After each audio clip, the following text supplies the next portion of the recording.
Bonjour, aujourd'hui je vais vous présenter des recommandations de design, quand on construit des outils de type calculateur ou quiz, et ces recommandations, sont issues donc d'un article, du Nielsen Norman Group. Pour commencer en introduction, pour rappeler ce que c'est, les utilisateurs, parfois, ont besoin d'utiliser des outils de type, quiz, calculateur, des estimateurs et cetera, parce que ça permet d'obtenir des infos expertes, sur des sujets qui sont parfois techniques, sans avoir besoin de parler directement avec quelqu'un ou de s'engager, en tout cas, dans quelque chose, un peu plus, long terme, enfin, en tout cas, quelque chose qui demande plus d'engagement. Ça leur permet, d'avoir un 1er en tout cas un premier niveau d'information. Par contre, quand ces outils sont compliqués à abandonner et c'est souvent en plus sur des sujets techniques, enfin quand ils sont compliqués à utiliser, ils peuvent être abandonnés s'ils sont pas simples à utiliser. Et là, ce qu'ils expliquent, c'est qu'en fait, ils vont nous donner, des recommandations pour, améliorer, l'utilisabilité, l'utilité et la confiance qu'on peut avoir, dans ces outils. Donc on a 12 recommandations et on va, pouvoir regarder ça. La première recommandation, c'est, vraiment orienté SEO, ça va être de mettre justement les mots-clés de calculateur, quiz, estimateur et cetera dans les titres de la page. Pourquoi? Parce que tout simplement les utilisateurs, quand ils se lancent sur un sujet qu'ils connaissent pas forcément, bah, parfois ils cherchent ces mots-clés justement dans les moteurs de recherche et donc le fait, sur, un site d'avoir incorporé ces mots-clés justement dans les titres de la page, ça va leur permettre en fait d'arriver, plus facilement, en tout cas de faire remonter, notre outil, notre site, sur les pages de résultats, des moteurs de recherche. Donc première recommandation. La deuxième, c'est, d'intégrer directement les calculateurs sur les pages, où on en a besoin. C'est toujours mieux pour les utilisateurs, d'avoir justement ces calculateurs directement intégrés plutôt que ça ouvre une pop-up, que ça ouvre une autre page, qui est sans rapport et cetera. C'est plus adapté. Hem, donc ça, c'est quelque chose qui est recommandé de faire. Là, on voit, pour un calculateur de dettes, on a directement, l'intégration du coup du calculateur ici. Il y a juste un petit point d'attention qui est mis, sur le temps de chargement parce que ça peut être effectivement des éléments qui sont, un peu lourds, un peu longs à charger. Il faut également, prendre ça en compte pour pas, que ça mette trop de temps à charger et que les utilisateurs, soient susceptibles du coup de sortir du site, s'ils trouvent pas, ce qu'ils cherchent. La troisième recommandation, c'est par rapport aux inputs qui sont demandés aux utilisateurs. On a tous, tendance à penser, et à juste titre, que plus on met d'informations, plus les résultats qu'on va avoir en sortie vont être, fiables, ce qui est vrai, mais ça va potentiellement, conduire à demander aux utilisateurs des choses qui sont précises, des infos qu'ils connaissent pas forcément de tête, qui sont pas forcément simples à récupérer et cetera. Donc faut faire attention, surtout que les utilisateurs, sont pas forcément tous prêts à, aller chercher des informations ailleurs quand ils utilisent, ce genre d'outils. Donc là, les recommandations, c'est d'une part, de rendre obligatoire seulement ce qui est vraiment nécessaire pour le calculateur, de pas, demander des infos trop précises, de manière, obligatoire et également vraiment d'adapter, les inputs à ce qu'on cherche à savoir. Là, il donne l'exemple typiquement, d'un champ où on va demander les revenus annuels et où c'est présenté, sous la forme de fourchettes. L'idée, c'est en fait que, pour le calculateur, on pourrait demander aussi à la personne de taper son revenu annuel, mais les personnes ne connaissent pas forcément l'info de tête exactement et en tout cas là, l'idée, c'est qu'il y a même pas besoin d'avoir autant de précision et vu que de toute façon, ce niveau de détail qu'on a ici est suffisant et ben, c'est pas la peine d'en demander plus aux utilisateurs et effectivement, ce sera beaucoup plus facile de venir se situer dans ce genre de fourchette que de devoir saisir son revenu exact. Donc ça, c'est aussi, quelque chose à prendre en compte, en tout cas pas demander plus d'informations que ce dont on a besoin pour ensuite, calculer et donner, les informations en sortie. Le quatrième point, c'est de ne pas forcer les utilisateurs à, se créer un compte pour utiliser ce genre d'outils. Ce qui est expliqué, c'est que les calculateurs, les quiz, ce genre d'outils, c'est vraiment utilisé Heu, Au tout début, généralement, des démarches des utilisateurs, c'est vraiment quand ils sont en recherche d'informations, ils sont pas forcément prêts à s'investir beaucoup. On n'est pas sur la même démarche que demander un devis, par exemple, pour une assurance. Là, ce qu'ils expliquent, c'est que ces outils, ils interviennent généralement, quand même plus tôt dans les démarches et donc à ce stade, les utilisateurs sont pas encore prêts à s'engager au point de devoir créer un compte. Donc éviter de demander, ce niveau d'engagement aux utilisateurs.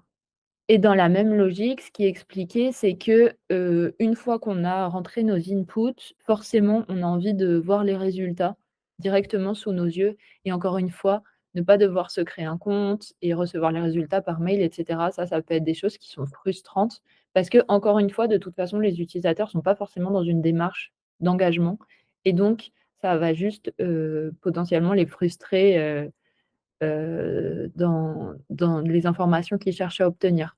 Donc c'est, important de prendre en compte, en fait, là où les utilisateurs en sont par rapport à ce qu'on leur demande.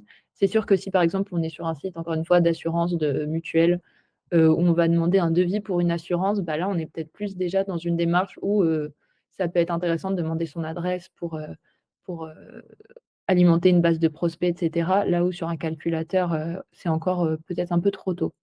Ce qui est expliqué aussi, c'est que l'intérêt d'avoir les résultats directement sur la page, c'est que ça permet aux utilisateurs de voir, heu, comment, les inputs et comment les variations qu'ils peuvent mettre dans les inputs vont impacter les sorties et ça peut aussi leur donner des billes pour comprendre un peu, le mécanisme, de voir qu'en modifiant certaines informations, ça a tel ou tel effet, sur le résultat derrière. Donc ça, c'est pareil, c'est important pour, justement essayer de comprendre un peu, comment ça fonctionne.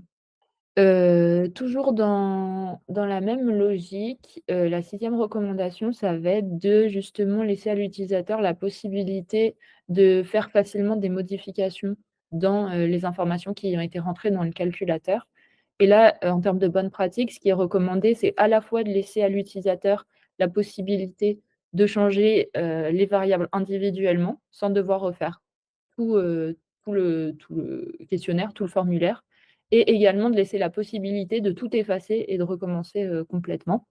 Ça leur permet vraiment, en fait, de jouer avec les différentes options et encore une fois, de voir, finalement comment les différents choix qu'ils peuvent faire, les différentes adaptations qui peuvent être faites, comment ça va, impacter, la sortie.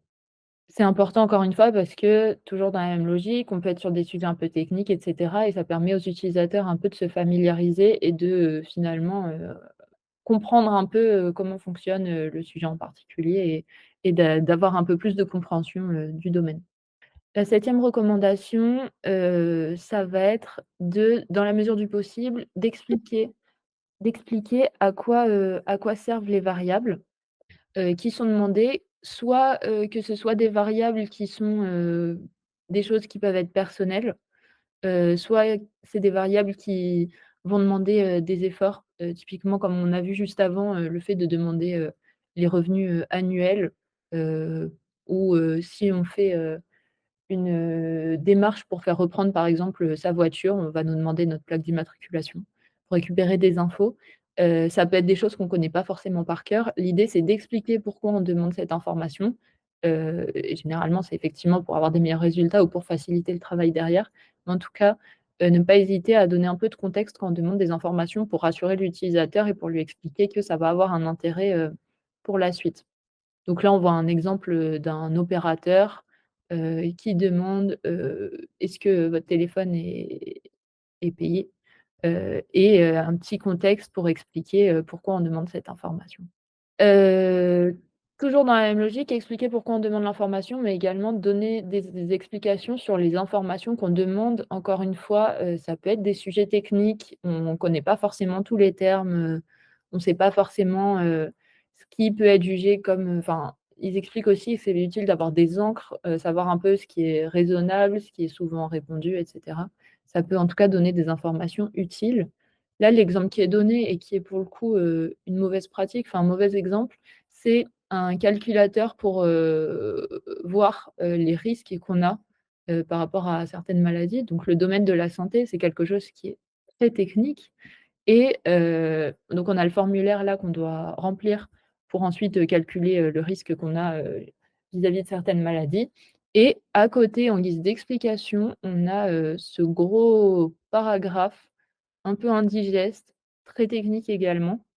Et en fait, en lisant, on se rend compte que, heu, par exemple, tel bloc, il va nous donner une information sur tel champ, telle information ici et cetera.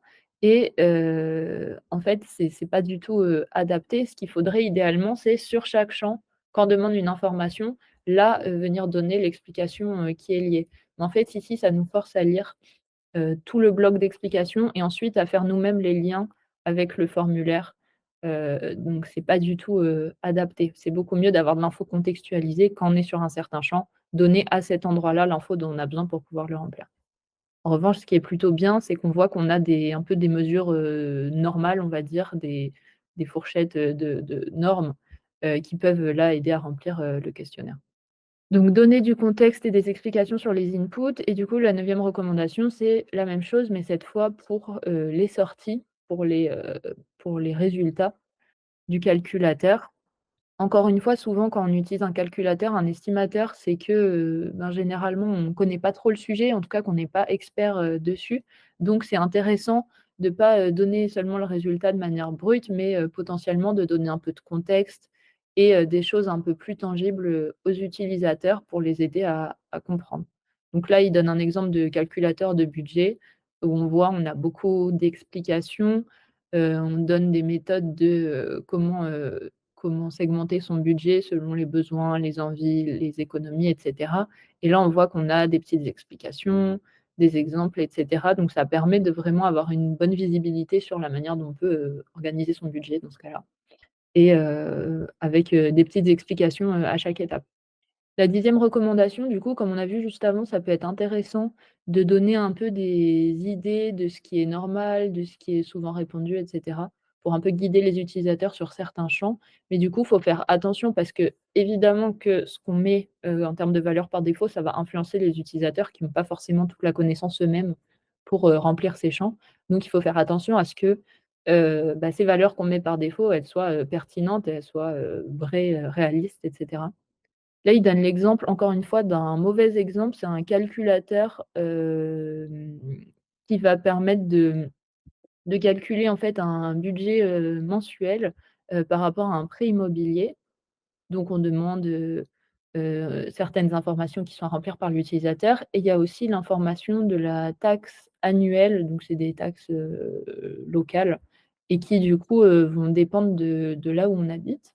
Donc là, on avait cette valeur de 8 000 $ et quelques, qui est remplie par défaut par rapport à l'état qui a été saisi, qui va, nous donner, ce budget, mensuel de, 4 760 $ et en fait, ce qui est expliqué, c'est que pour cette région-là, la taxe moyenne, c'est plutôt, autour de 2 000 $. Donc c'est 4 fois moins élevé que ce qui était présenté et donc forcément, ça a un gros impact, sur, le budget mensuel parce que ça fait perdre plus de 500 $. Donc ça peut avoir, un gros impact sur, les décisions que vont prendre les personnes et là, donc c'est une info qui est récupérée par le formulaire qui dépend de chaque État et ça va être hyper important typiquement pour ce genre de champ, d'avoir des infos qui sont, vraies parce qu'on voit que ça va beaucoup influencer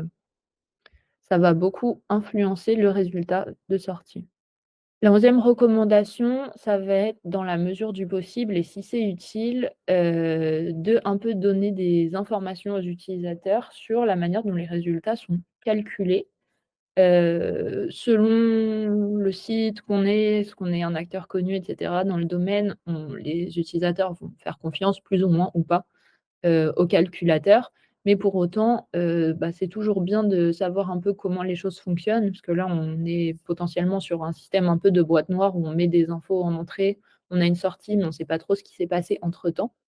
Là, ce qu'ils expliquent, c'est que d'une part, ça va permettre potentiellement d'améliorer, la confiance, mais également, toujours dans la même logique du fait que les utilisateurs, c'est un domaine qu'ils connaissent pas forcément, ça va potentiellement leur permettre, d'avoir une meilleure compréhension de comment fonctionne, le système, de comment fonctionne le domaine, spécifique sur lequel ils utilisent le calculateur.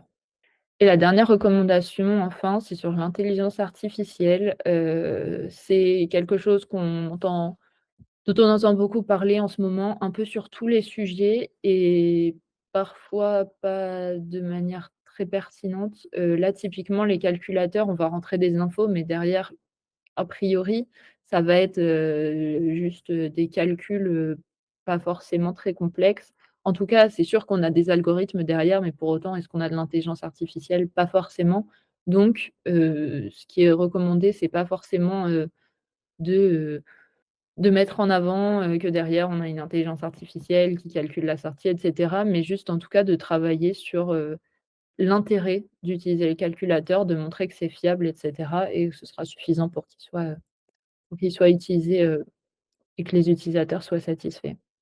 Donc voilà, ces recommandations, pour construire des calculateurs et des quiz. En conclusion, ils expliquent juste que ça peut être compliqué parce que ça a pour vocation d'aider dans de la prise de décision, dans des domaines qui peuvent être complexes, techniques et cetera. On a vu par exemple les histoires de prêts immobiliers, de risques, de santé et cetera. Mais du coup, c'est justement pour ça que les calculateurs, sont utilisés parce qu'ils ont de la valeur dans ces domaines, un peu complexes et donc c'est pour ça que c'est utile de bien accompagner les utilisateurs, dans leur utilisation.